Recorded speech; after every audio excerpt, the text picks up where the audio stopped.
예, 말씀 보겠습니다. 요한복음 6장 41절에서 59절입니다. 요한복음 6장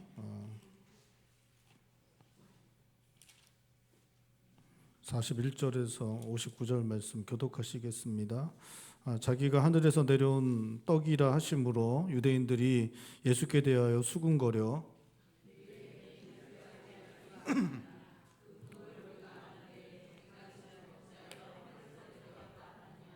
예수께서 대답하여 이르시되 너희는 서로 수군거리지 말라.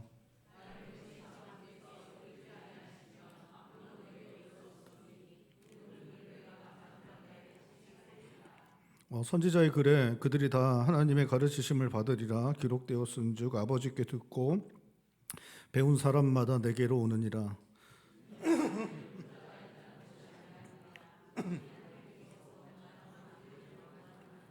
진실로 진실로 너에게 이르노니 믿는 자는 영생을 가졌나니 너희 조상들은 광야에서 만나를 먹었어도 죽었거니와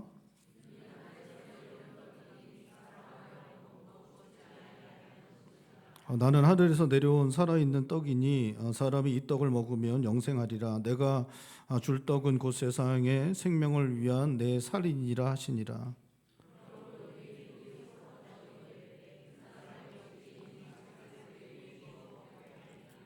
예수께서 이르시되 내가 진실로 진실로 너에게 이르노니 인자의 살을 먹지 아니하고 인자의 피를 마시지 아니하면 너희 속에서 생명이 없느니라.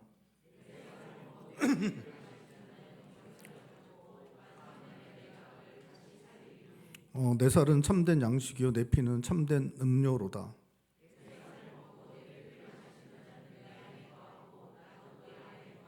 살아계신 아버지께서 나를 보내심에 내가 아버지로 말미암아 사는 것 같이 나를 먹는 그 사람도 나로 말미암아 살리라.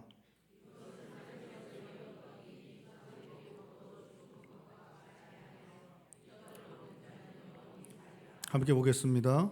이 말씀은 예수께서 가버나움장에서 가르치실 때 하셨느니라. 아멘. 주님께서 오병이어 5천 명을 먹이시는 기적을 본 사람들이 출애굽 때 광야에서 이스라엘 백성들을 먹이신 그러한 일들을 떠올리고 그리고 그 예수님, 그 일을 행하신 예수님을 모세가 이야기했던 바로 그 선지자라고 그렇게 이제 받아들이게 됩니다. 그리고 그러한 그 선지자 메시아이신 예수님을 임금을 삼으려고 하였습니다. 예수님은 그 유대 백성들이 예수님을 임금 삼으려는 그 의도를 아시고 그들을 피하시고 그리고 제자들은 먼저 건너편으로 배를 태워 보내시게 됩니다. 그리고 주님은 밤중에 무리를 걸어서 제자들에게 오셨고 제자들과 함께 건너편으로 가게 됩니다. 유대 백성들은 다음날 일어나서 예수님을 왕으로 삼으려고 계속해서 왕으로 그쪽에서 예수님을 찾지 못하다가 결국 이제 건너편에 가서 예수님을 이제 만나게 되고 이제 오늘 본 말씀에 계속해서 이제 예수님과 말씀을 나누게 됩니다. 유대 백성들은 예수님이 모세와 같이 모세가 애굽에서 이스라엘 백성들을 해방시키신 것처럼 예수님도 모세처럼 이스라엘 백성들을 로마의 압제로부터 해방시키는 그러한 지도자가 되기를 원했습니다. 또 예수님이 다윗 왕처럼 그렇게 그 좋은 군주가 되어서 이스라엘을 강력하고 부유한 나라 만들어서 자기들을 배불리 먹이고 평안하게 살도록 하는 그러한 왕이 그러한 지도자가 되기를 원했습니다. 그래서 그 예수님께 왔고 우리가 지난주에 살펴본 대로 이 유대인들은 계속해서 예수님께 육신의 떡을 구하는 모습을 보여주고 있습니다. 예수님이 이 사람들에게 계속 얘기한 거 이제 생명을 주는 떡, 나는 생명의 떡이다. 영생하도록 너희들을 영생하도록 만드는 양식 생명의 떡이다라고 이제 예수님이 계속 말씀하시지만 이 사람들은 계속해서 우리들에겐 육신의 떡이 필요하다. 우리를 먹여줄 육신의 떡이 필요하다고 계속해서 이야기합니다. 그러니까 예수님이 나는 하늘로부터 내려온 생명의 떡이다. 나를 먹어야 영생을 얻는다. 나를 믿어야 영생을 얻는다라는 그러한 말씀을 지난주에 이렇게 말씀을 하셨습니다. 그러자 오늘 본 말씀 41절에 이 사람들이 이제 그 말씀 때문에 수군거렸다라고 것이라고 그렇게 말씀하고 있습니다. 그러면서 우리가 다 예수님 어떻게 자랐는지 잘 알고 우리가 어린 시절부터 잘 알고 그 부모도 잘 아는데 어떻게 그런 말을 하느냐라고 수군거렸다라고 42절에 말씀하고 있습니다. 우리 42절 말씀 다시 한번 읽어보겠습니다. 42절입니다. 이르되 이는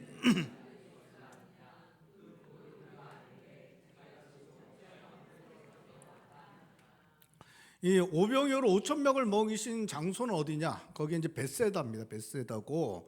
그리고 오늘 본 말씀에 그 유대인들하고 이야기를 나누신 장소는 어디냐? 가버나움입니다. 그러니까 가버나움은 예수님이 이제 공생의 기간 동안에 이제 머무셨던 곳이에요. 그래서 이제 그 예수님이 태어나신 곳은 베들레헴이고 자라나신 곳은 어디예요? 나사렛이고, 그리고 사역을 하신 곳은 어디입니까? 가버나움. 이렇게 됩니다. 이렇게 돼서 이렇게 이제 요한복음에서 나오는 이제 중요한 도시들을 이제 네 가지로 뽑으면 이제 벳세다, 그 다음에 가버나움, 이렇게 이제 두 가지가 있는데 이 두 도시는 갈릴리 호수에서 멀지 않습니다. 그러니까 이제 우리 인천은 바다에 인접해 있잖아요. 그런 식으로 갈릴리 바다에 거의 인접해 있는 도시들이 벳세다와 가버나움입니다. 그리고 이제 예수님 태어난 곳은 나사렛이고, 그래서 예수님이 혼인잔치에서 물로 포도주를 만든 곳이 어디입니까? 가나죠. 근데 이게 가까워요, 두 도시가. 그래서 이제 이게 이제 뭐 접경 지역에서 접경까지 하면 한 7km 정도 될 것 같고, 뭐 중심지에서 중심까지 잡으면 한 10km. 이게 이제 어디서 잡냐가 좀 다르잖아요. 우리도 서울까지 하면 인천의 끝에서 서울 시작한 데까지 하고 인천 중심에서 서울 중심에서 좀 다르듯이 한 7km, 한 10km 정도 되는 것 같습니다. 그래서 한 2시간이면 걸어서 갈 수 있는 지역이 나사렛하고 이제 가나인데, 여기는 이제 갈릴리 호수에서 한 30km 정도 떨어졌다고 합니다. 그래서 이제 벳세다하고 가버나움은 갈릴리 인근 지역이고, 그 다음에 이 나사렛하고 가나는 이제 좀 더 밑으로 내려왔는데, 좀 밑으로 내려와서 한 30km 정도 떨어진 곳입니다. 근데 이제 요 지역 전체를 다 갈릴리 지역이라고 그렇게 불렀습니다. 그래서 이 나사렛, 가나, 가버나움, 벳세다 다 갈릴리 지역이었고, 그 시대에 그냥 이제 걸어 다닐 수 있으면 이제 한 지역으로 이제 봤기 때문에 거의 한 지역이었고, 오병이어로 5천 명 먹을 때 10,000명 이상 모였지만 그 사람들 중에 대부분이 다 어디서 왔겠어요? 이 갈릴리 지역에서 온 겁니다. 그러니까 이스라엘 온 지역에서 예수님이 유명하신 분이었기 때문에 예수님은 이제 찾아오기도 했겠지만, 대부분의 사람은 갈릴리 지역에 사는 사람들이 이렇게 이제 왔고, 이 지역 사람들은 대부분 예수님에 대해 다 알고 있었습니다. 왜냐하면 예수님은 전국구였기 때문에 그렇죠. 전국구 정치인이 오래간만에 갈릴리 지역에서 나온 거예요. 그러니까 이제 빌립이 예수님을 나다넬한테 소개하잖아요. 친구한테 소개할 때 나다넬이 뭐라고 얘기합니까? 나사렛에서 무슨 선한 게 날 수 있냐, 뭐 이런 이야기를 하잖아요. 그렇게 이야기합니다. 그러니까 갈릴리 지역 자체가 낙후된 지역이고, 뭐 우리가 이제 뭐 가버나움, 뭐 이렇게 벳세다 도시라고 이야기하지만 그냥 마을, 동네, 그냥 어촌 마을들 이런 데죠. 이런 데에 이제 사람들이 이렇게 모여 사는 데고, 그 동네에서 근데 오래간만에 인물이 나온 겁니다. 그래서 전국구 정치인이 이제 나온 거예요. 그러니까 사람들이 대부분 다 그 사람, 전국구 정치인이 나왔으니까 그 사람을 보러 이렇게 이제 몰려간 거죠. 그렇죠? 네. 우리 인천에서도 대통령 한번 나와야 되는데. 그렇죠? 그렇지 않습니까? 별로 신경 안 쓰시는군요. 저는 인천에서 태어나서 인천에서 학교 다니고 인천을 떠나본 적이 없어서 죄송합니다. 어쨌든 인천에서 전국구 인물 나오면 좀 몰려다닐 거 아니에요, 그렇죠? 뭐 예전에도 뭐 대통령 후보들 이렇게 한번 오면 다들 몰려와서 이렇게 다니더라고요. 이렇게 다니는데 인천에서 전국구 인물이 뭐 이렇게 한번 나왔다. 그러면 얼마나 이렇게 사람들이 하겠습니까? 그래서 이제 그 당시에 이제 갈릴리 지역에 자기 출신 전국구 정치인이 나왔으니까 그 사람에 대한 관심이 많죠. 그래서 나사렛에 살던 사람들은 그 부모도 알고, 그리고 예수님 성장하는 성장도 다 본 거죠. 본 거예요. 그러니까 나사렛 사람이 알면 누구도 알겠습니까? 가나 사람도 알고.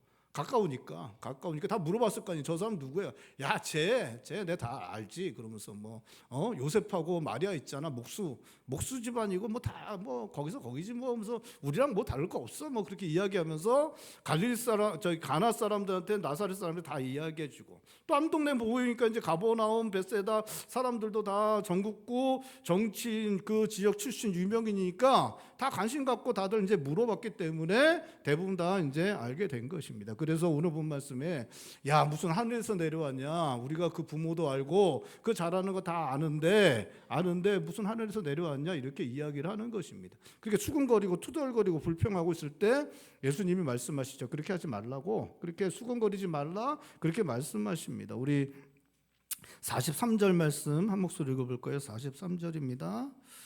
예수께서 대답하여 이르시되 너희는 서로 수근거리지 말라. 그렇게 하지 말라라고 말씀하십니다. 그렇게 하기 때문에 너희가 나를 믿지 못하는데 그렇게 해서는 안 된다라고 그렇게 말씀하십니다. 주님께서 이렇게 말씀하시는 것은 이 사람들이 예수님에 대해서 다 아는 것처럼 이야기하지만 그래서 다 알아서 내가 쟤 다 아는데 쟤가 어떻게 하늘에서 내려올 수 있냐라고 이야기하지만 사실은 이 사람들이 예수님을 잘 알지 못했습니다. 제가 알지 못했어요.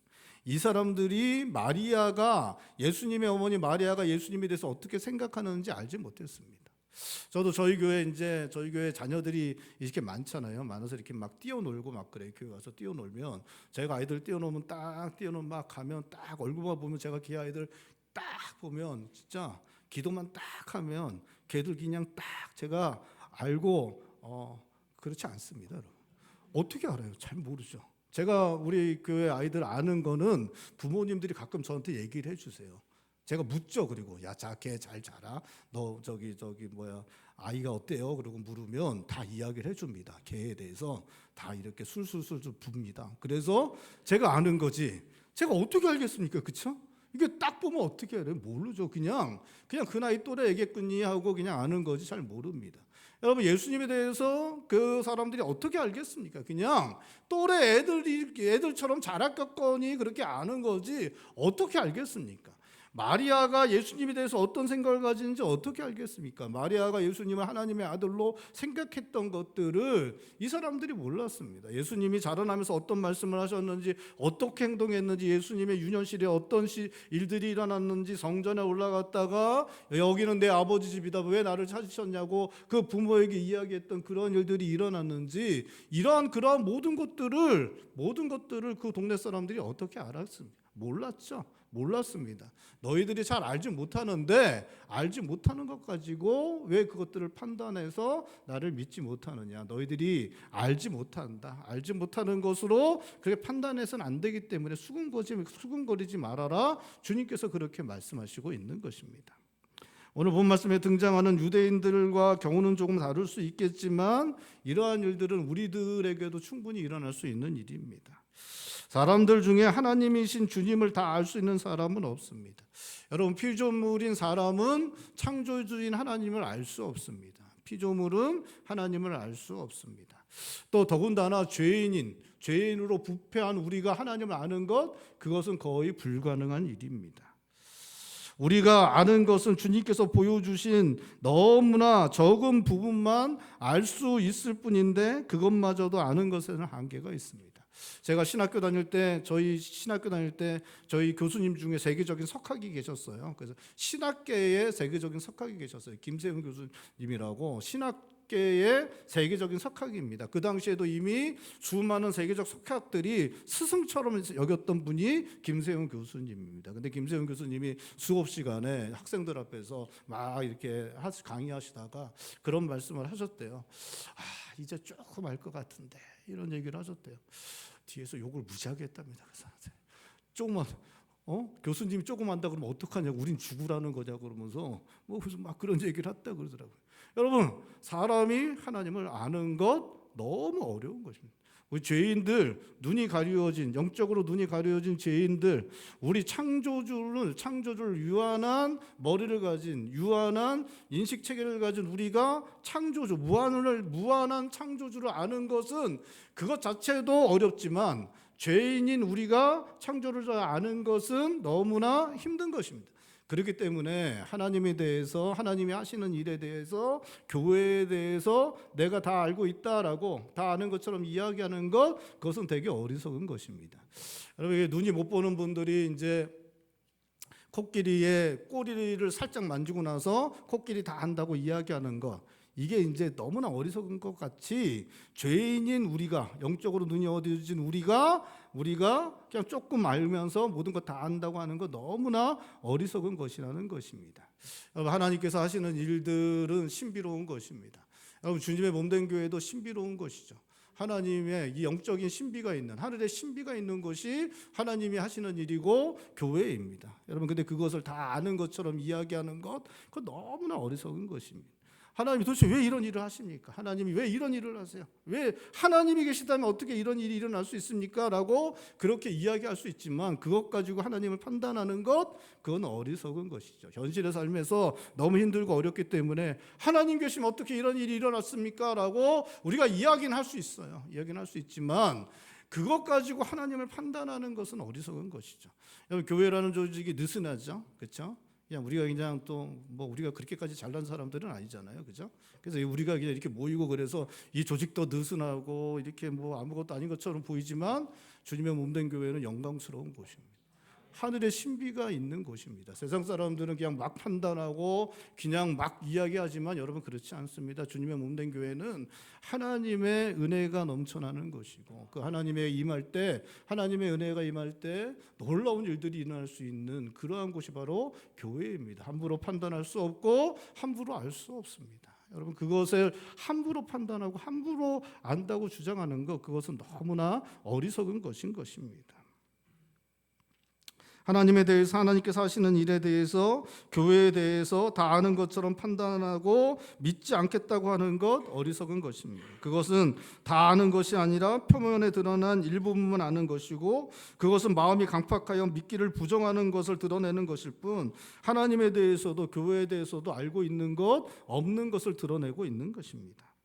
44절에 주님을 믿는 자들은 주님을 보내신 하나님께서 이끌어 주시는 자들이라고 하십니다. 하나님께서 이끌어 주시지 않으면 주님께로 올 수 없다 하십니다. 45절에 하나님께서 사람들을 주님께로 이끄시는 것, 하나님께 듣고 배우는 것, 구약 성경을 통해 듣고 배우는 것이라고 말씀하시고 있습니다. 우리 44절, 45절도 우리 한 목소리로 함께 읽어보죠. 44절, 45절입니다.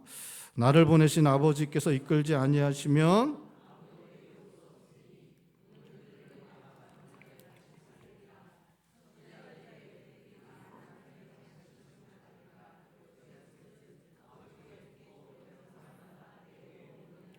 그러니까 내가 다 안다. 내가 다 알아.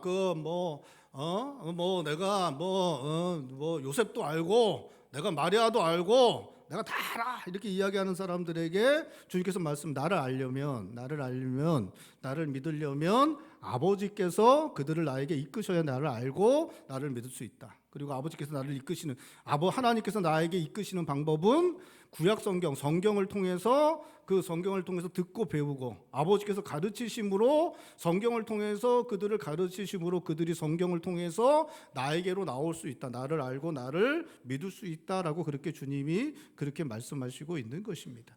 그러니까 주님을 알 수 있는 것, 주님을 믿을 수 있는 것, 그것은 하나님의 말씀을 통해서만이다라고 그렇게 말하고 있습니다.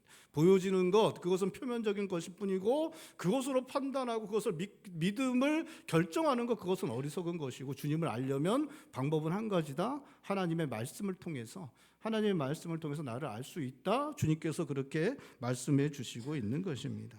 47절에 하나님의 말씀인 성경을 듣고 배우고 훈련과 순종과 경험을 통해 습득한 사람들이 주님께 와서 주님을 받아들이고 주님을 믿게 되고 그런 자들이 영생을 얻게 될 것이라고 하십니다. 44절은 마지막 날에 다시 그들을 살리실 것이라고 말씀하십니다. 여러분, 주님을 믿는 것, 주님의 몸된 교회에 대한 것, 하나님께서 행하시는 모든 것 하나님의 말씀으로 알 수 있다라고 그렇게 말씀하시고 있습니다. 내가 눈으로 보고 내가 느끼고 내가 판단하는 것으로 알 수 있는 것이 아니고 하나님의 말씀을 통해서 알 수 있다라고 그렇게 말씀하시고 있는 것입니다. 우리에게 일어나는 일, 우리에게 보여지는 일 무시할 수는 없지만 표면적인 것으로는 하나님께서 행하시는 놀라운 일들을, 하늘의 신비한 것들을 알 수 없습니다. 주님을 믿고 따르는 것, 주님의 몸된 교회, 하나님께서 행하시는 일에 대해 알려면 하나님의 말씀을 알아야 하는 것입니다. 성경에 말씀하는 것을 알아야 하나님의 뜻을 알 수 있습니다. 하나님께서 행하신 일과 행하시는 일을 알려면 하나님의 말씀을 알아야 합니다. 이해하지 못하죠. 왜 하나님 이렇게 행하십니까? 이해하지 못하지만 그것을 이해하려면 우리가 하나님의 말씀을 알아야 합니다. 하나님의 말씀을 알면, 하나님의 말씀을 깨달아 알면 왜 하나님께서 그렇게 행하셨는지 우리가 깨달아 아는 일들이 우리 가운데 일어날 수 있는 것입니다. 우리는 주님의 몸된 교회에 대해서도 알 수 있고 세상과 우리에게 일어나는 일도 제대로 해석해낼 수 있습니다. 주님께 나아갈 수 있고 주님을 믿고 따를 수 있습니다. 하나님의 말씀, 성경 말씀을 알 때에 세상에서 일어나는 일들을 해석해낼 수 있고 주님을 따르는 믿음의 결정들을 우리가 해낼 수 있는 것입니다. 하나님의 말씀을 알아야 하는 것입니다. 야, 내가 하는 거 보니까 내가 하나님이 뭐 어떻게 하는지 다 알아. 저 교회 하는 거 봐. 저 성도들 저게 무슨 성도들이야. 나 다 알아. 그러면서 믿음을 믿지 않도록 결정하는 거, 그건 어리석은 것이라는 거. 그렇게 하면 안 되고 하나님의 말씀을 읽고 묵상하고 하나님 말씀을 깊이 알아가고 그것을 통해서 주님을 믿는 것을, 주님의 몸된 교회를 섬기는 것을 결정해야지 눈에 보이는 것 가지고 판단하는 것, 그것은 너무나 어리석은 것임을 주님께서 수군거리지 마, 그렇게 하지 말라라고 그렇게 말씀하시고 있는 것입니다. 사랑하는 성도 여러분, 하나님께서 성경을 통해 우리에게 말씀하시고 있는 건 믿으실 수 있길 바랍니다.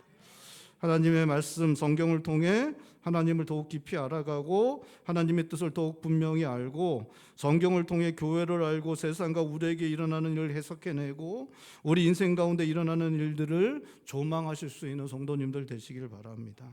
성경 말씀을 더욱 깊이 알아감으로 우리 주님을 더욱 견고하게 믿고 흔들림 없이 그 믿음으로 살아가시는 성도님들 되시기를 바랍니다. 우리에게 일어나는 일들, 이해하지 못하는 일들이 일어날 때 하나님의 말씀을 더욱 깊이 읽고 그것으로 그 일들을 해석해내고 교회에서 일어나는 일들, 정말 감당하지 못하는 일들 일어날 때에도 성경 말씀을 통해 그것을 판단하고 그것을 해석해내고 그것을 이해해내고 하나님의 말씀, 성경 말씀을 통해 주님을 더욱 알아가서 우리의 믿음이 견고하게 세워지는, 거목과 같이 견고한 믿음으로 세워지는 역사가 어떠한 때도 흔들리지 않는 그러한 일들이 성도님의 삶 가운데 나타날 수 있기를, 그냥 조금 바람만 불어도 흔들리는 것이 아니라 어떠한 일에도 흔들리지 않는 믿음으로 하나님 말씀에 견고하게 서는 성도님들 되실 수 있기를 주님의 이름으로 축원드립니다. 48절부터 주님께서 곧 생명의 떡이심을 말씀하십니다. 이 48절부터 시작되는 이 말씀은 참 사실 참 쉽지 않은 말씀입니다. 이 말씀은 복음의 진수와 같은 말씀이에요. 48절부터 주어지는 말씀이 복음의 진수와 같은 말씀입니다. 근데 제가 이렇게 뭐 책도 있고 뭐 여러 가지 학문에 대한 겉핥기 이렇게 좀 하면 이게 뭐 철학의 진수, 경제의 진수 그러면 지루하다는 이야기입니다. 이게 복잡하고 참 쉽지 않은 그러한 진수 그러면 좀 그렇죠. 근데 이게 이제 요한복음 6장에 나오는 이 예수님의 생명의 떡, 그 다음에 살과 피, 이 이야기들이 참 받기가 쉽지 않은 그러한 말씀입니다. 우리가 그럼에도 우리가 함께 믿음으로 이 말씀을 받고 이 말씀 통해 은혜를 누릴 수 있기를 바랍니다. 주님은 광야에서 하늘의 신비한 양식인 만나를 먹은 사람들도 죽었지만 하늘에서 내려오는 떡인 생명의 떡을 먹는 자들은 죽지 않게 될 것이라고 말씀하십니다. 주님은 하늘에서 내려온 살아있는 떡이라고 주님께서 당신은 그렇게 말씀하시면서 이 떡을 먹으면 영생할 것이라고 하십니다. 주님께서 주실 떡은 곧 세상의 생명을 위한 주님의 살이다라고 그렇게 말씀하십니다. 우리 48절에서 51절 말씀 우리 한번 읽어볼까요? 48절에서 51절입니다. 내가 곧 생명의 떡이니라. 너희 조상들은 광야에서 만나를 먹었어도 죽었거니와 이는 하늘에서 내려온 떡이니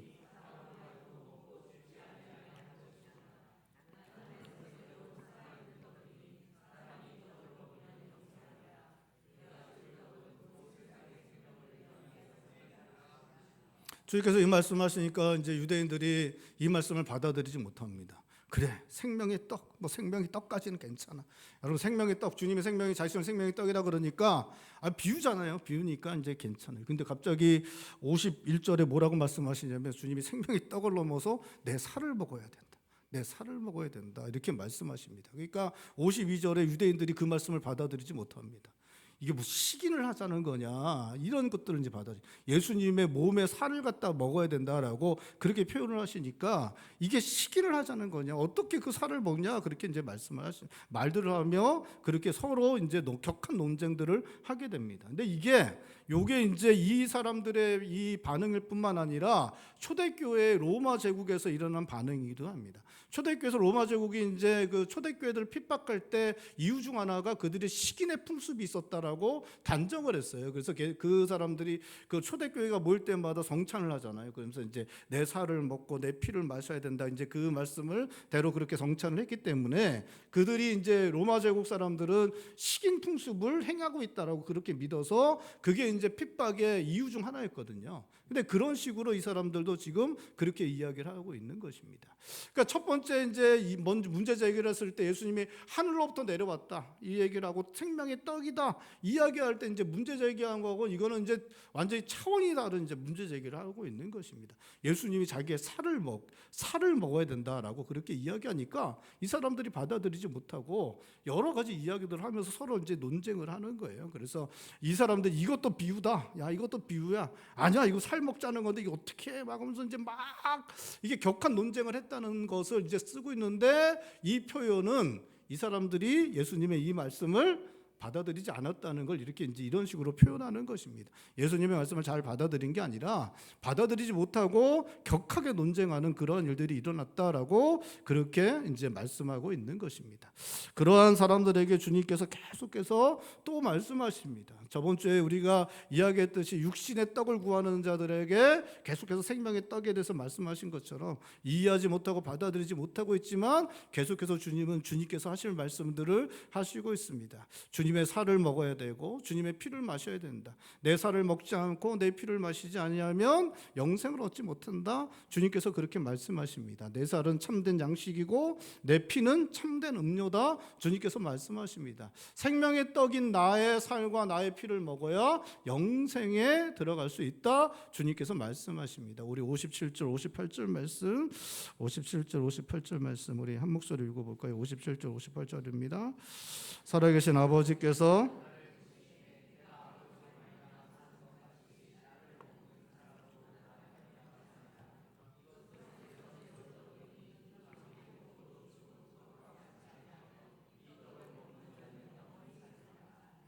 주님은 하늘로부터 내려온 생명의 떡이신 주님의 살을 먹지 않고 주님의 피를 마시지 않으면 생명이 없다고 하십니다. 생명의 떡이신 주님의 살을 먹고 주님의 피를 마시는 자가 영생을 가졌고 주님께서 마지막 날에 다시 살리실 것이다 라고 그렇게 말씀하십니다. 주님께서는 주님이 생명의 떡이시고 생명의 떡이신 주님을 우리가 그 살과 피를 먹고 마심으로 생명의 떡이신 주님이 우리 안에 들어오시고 그것을 통하여 주님의 생명이 우리 안에 들어오게 되고 우리가 생명을 갖게 되는 것을 말씀하시고 있는 것입니다. 그러니까 주님께서 우리 안에 들어오시면 주님은 영원한 생명을 가지신 분이잖아요. 그렇죠? 영원한 생명을 가진 주님이 우리 안에 들어오면 그 영원한 생명이 우리 안에 들어온다는 것입니다.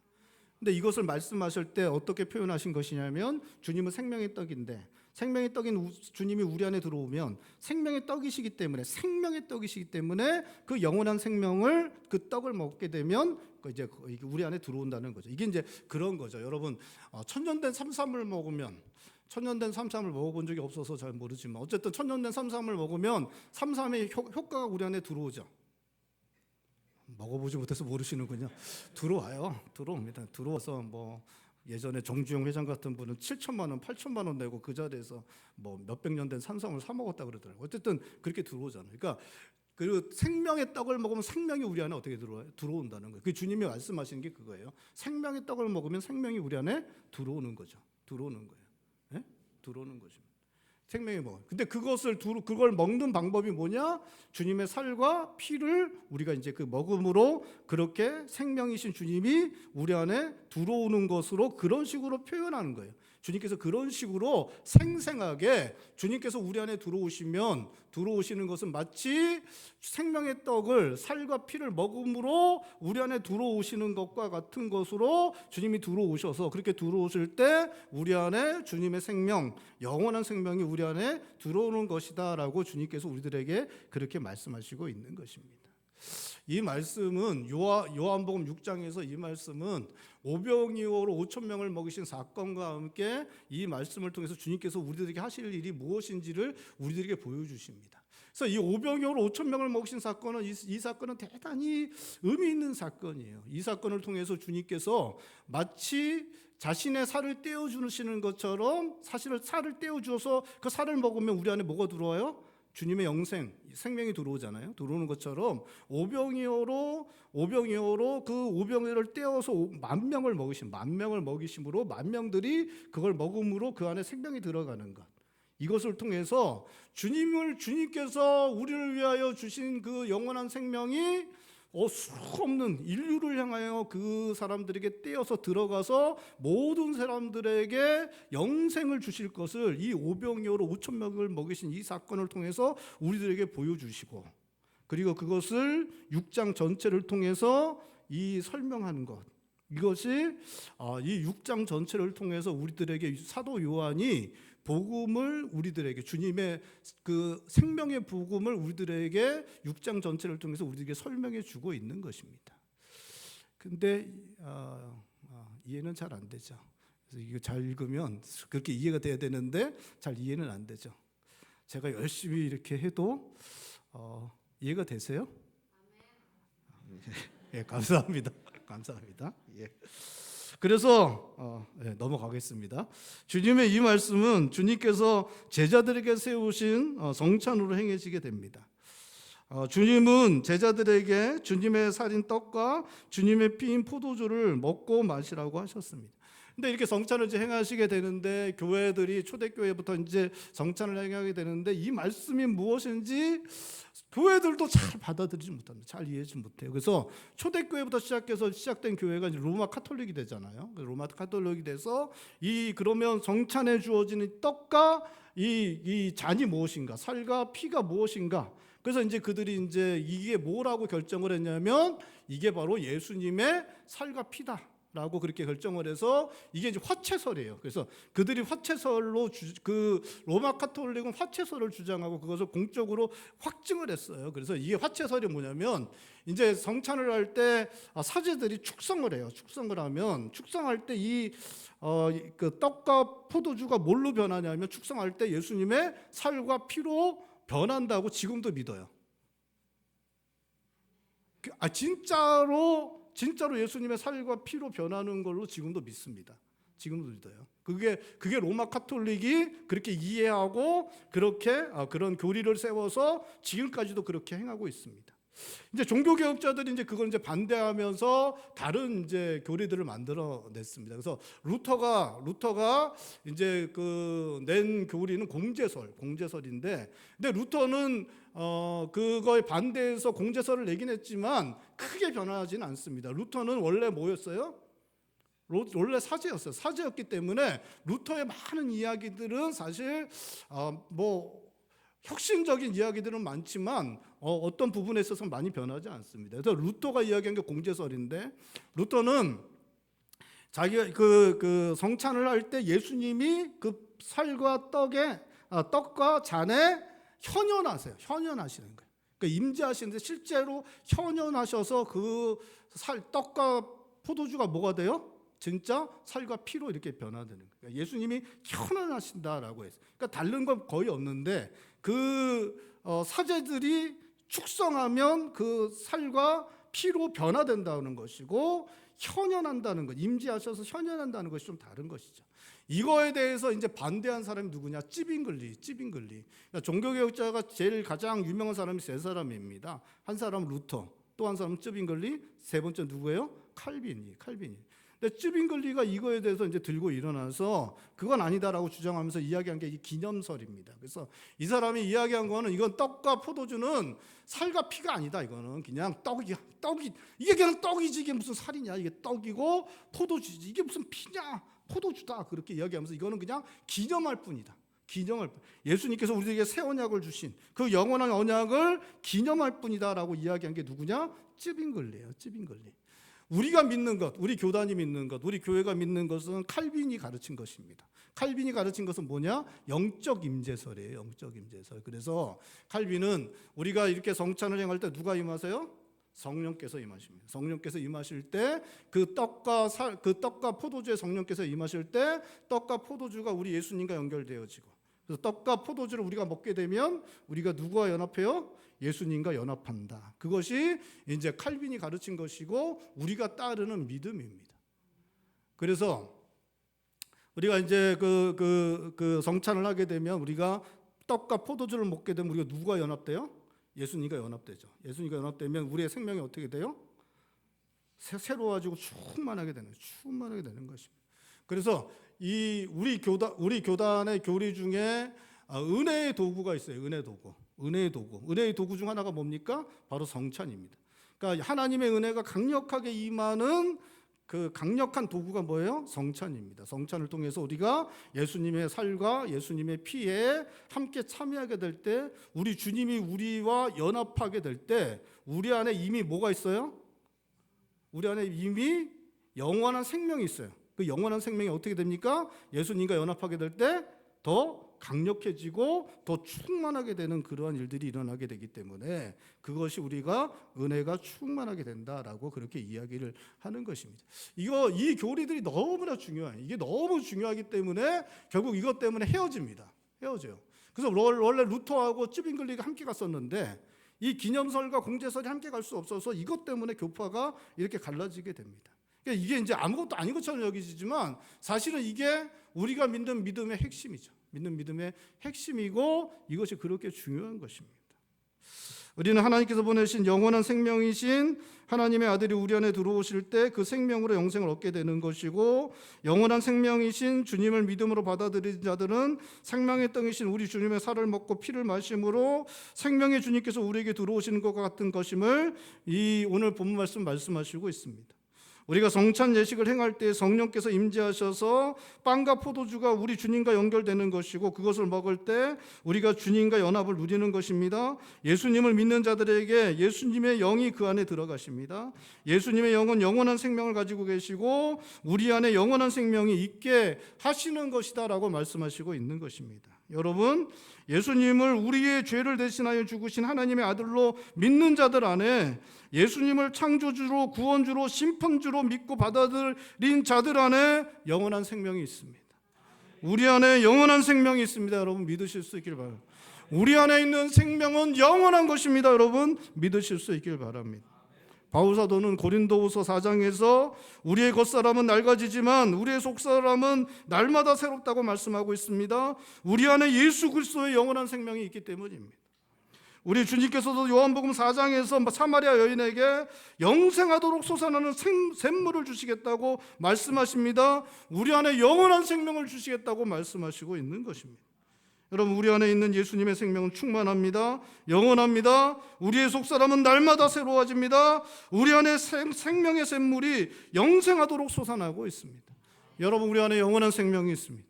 그 영원한 생명은 충만합니다. 영원합니다. 여러분, 영원한 생명이 우리 안에 있습니다. 여러분 믿으실 수 있길 바랍니다. 우리가 매일 만나고 함께 살아가던 사람들 중에 쉬운 사람은 없습니다. 여러분, 저도 쉽지 않습니다. 여러분, 저도 만만치 않습니다. 여러분들이 만만치 않은 것처럼 저도 만만한 사람은 아닙니다. 우리가 함께 살아가는 사람은 다 만만한 사람이 없어요. 여러분의 남편, 여러분의 아내, 여러분 생각처럼 착하지 않아요. 만만치 않습니다. 여러분의 자녀들 뭐 겪어보셔서 알잖아요. 다 만만치 않습니다.